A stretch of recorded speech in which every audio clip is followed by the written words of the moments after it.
In a series that I thought would be much more competitive than a 3-0 start, the Sixers were at home in Game 3 in a tight game down the stretch and just continued to crumble. Possession after possession, they were missing shots, they were throwing the ball away. It was just kind of sloppy at the end, and Ben Simmons was in the middle of it.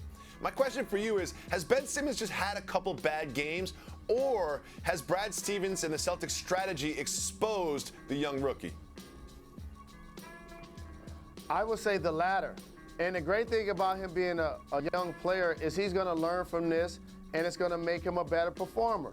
When I say exposed, yes, they're going under a lot of pick and rolls. They can guard him with Morris. They can guard him with Al Horford. Usually those guys are playing against power forwards and centers. So they have the size and the strength to take his post-up game away, and more importantly, take his layups away. If he could shoot the ball, and he was at 21, 22 feet, they would have no chance of staying in front of him. Also, some of the decisions that were made, to me, were based on the fact he was struggling, and then he can't make free throws or he can't make jump shots. Like when he gets the offensive rebound and it's about 18 seconds to go, you can't shoot that ball back up because y'all have possession. But since he doesn't want to go to the line, that to me is the reason why he did that. And when your confidence is down, like in the fourth quarter, he went to the bucket, had an uncontested dunk, missed it. Couple of possessions later, had a layup, missed it. And so now, at the end of the game, of course you're going to have him taking out the ball at the end of the fourth quarter. You think you're turning it over to J.J. Redick. Simmons goes to do an action, and J.J. Redick, all he's doing is looking at the back of Ben Simmons' jersey. I don't know why he chose to throw him the ball, but he did.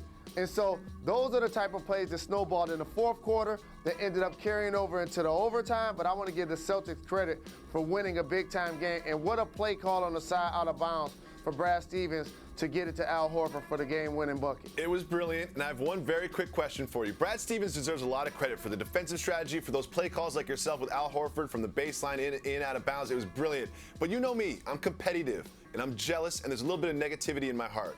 Do you think Danny Ainge is just like a little bit upset that Brad Stevens gets so much credit for the Celtics' success?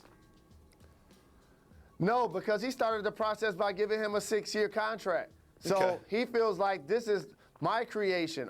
It wasn't the other way around.